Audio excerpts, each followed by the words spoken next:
Hello HEMA friends and welcome to this new video. So today I want to share with you a little interpretation related tip to overcome some interpretation problems.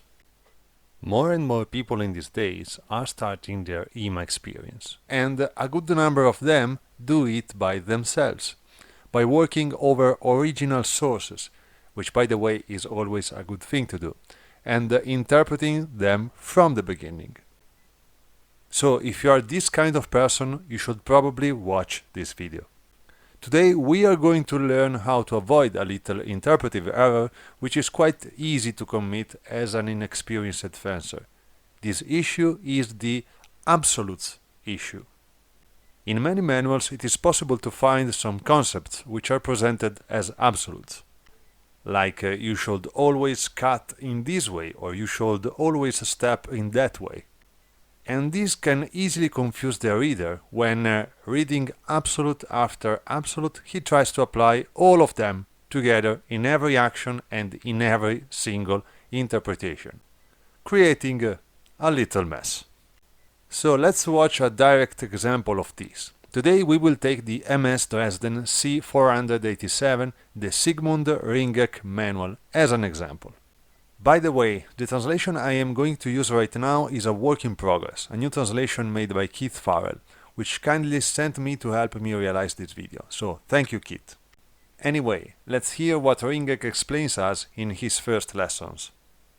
This is the text of many good general lessons of the longsword.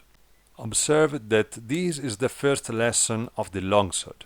You should learn to cut properly from both sides if you want to fight correctly and with strength. Understand it thus. When you want to cut from the right side, set your left foot forward. And when you want to cut from the left side, set your right foot forward. When you cut the Oberhau from the right side, follow after the cut with your right foot. If you don't do this, then the cut is false and incorrect, when your right side remains behind. Done like this, the cut is short and cannot take the correct path down toward the other side, in front of the left foot. The same, when you cut from the left side and do not follow after the cut with the left foot, then the cut is also false. Therefore, notice from which side you cut, so that you follow after the cut with the same foot. In this way, you may drive all your techniques correctly and with strength. And all your other cuts should be cut like this too. So, if we take the concept presented here, we should assume, especially considering the last sentences, that every technique which strikes a cut from the right, whatever it is, needs a right step forward. Let's go further in the Ringek advices. The text of another lesson. When you come to him in Zufechten, so if you don't know what Zufechten means in ancient German, basically the translation is to fight, so is actually the concept of engaging the opponent. So, when you come to him in the Zufechten, you should not wait to see his cut or how he drives it against you. All fencers who wait and see what the other fighter will do and who want to verse it, they find little joy in their art, because they often get hit. So for the sake of simplicity we will translate versets in parry. You should understand that you should drive with the whole strength of your body everything you do to fight.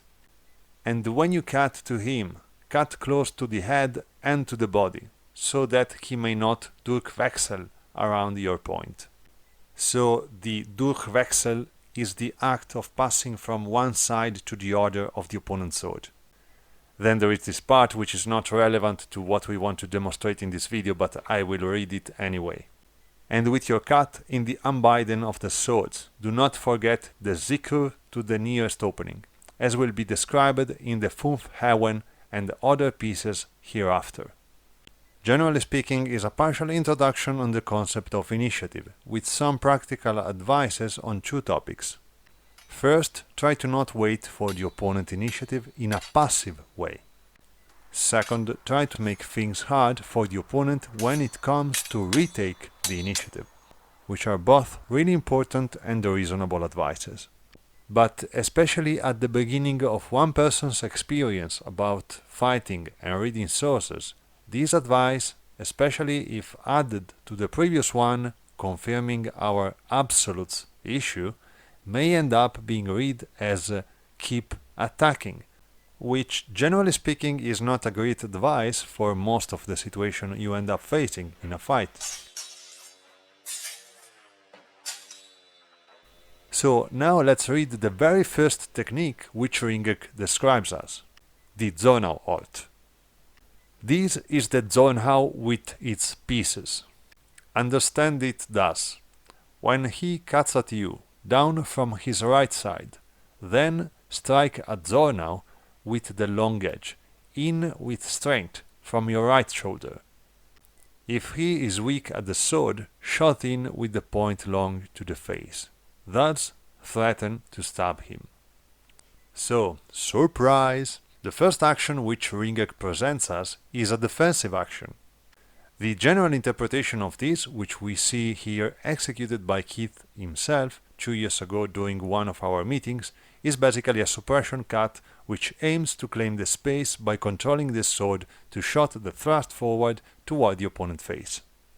In my personal way of organizing actions, this can be easily described as a parry and riposte. Okay, so first of all, we are not attacking, and this can easily make us understand that the second advice, which we just read, was not about always keep attacking. And by this we may easily understand that it means something else, something more broad, more wiser and less suicidal than always keep attacking. And by the way, where is our always step with your cat in this situation? Well, a cat has been thrown by the defender, for sure, but it was part of a defensive action. The attacker was breaching the distance himself for obvious reasons. On the defender's side, a step wasn't needed at all. It would have been an error. The attacker instead is doing his step, of course, because he wants to reach the opponent. So anyway, we have a cat without a step, and the first action analyzed is a defensive action. So from here we can gather some useful informations and some useful teachings. The first and the most important one is even if something in a source is given as an absolute, it may not be so. Generally speaking, absolutes tend to be wrong. A fight is movement, it keeps changing, so something fixed and static, as this rule, can't be used in a fight if not at a certain specific given time, a tiny fraction of the fight. Instead, it is extremely useful to teach someone how to properly throw a cut, how to engage the body and follow up with it. That's why we have this advice at the beginning of the manual. It's a good point to start from to build up good longsword fencing abilities, and not something we have to do every time we throw a cut in a fighting situation. The second thing we can learn is that a wrong interpretation can bring to other wrong interpretations. The second advice we have analyzed together, if properly read by itself, doesn't actually tell you to keep attacking at all. It only takes this meaning if it is added to a too literal and misleading interpretation of the first advice. So again, pay attention even more to not take absolutes too much into consideration, because every bit of the fight is linked together, and by misinterpreting it, you may end up creating other problems in the understanding of other parts of the manual and of the fight. So, long story short, pay attention to absolute concepts. To not incurring in this absolute issue, the first thing you have to do is to try to understand why these concepts are explained to you in this way. Are these concepts general advices, or are either beginner exercises maybe? Which kind of problem is this absolute meant to fix? Ask yourself these questions every time you find a concept given as an absolute while reading a source, to better understand what actually means and why it is expressed in this way. So I hope you will find this video useful. Remember to drop a sub if you have not already done it, which will help the channel a lot. Thanks for watching, people, and as always, see you next time.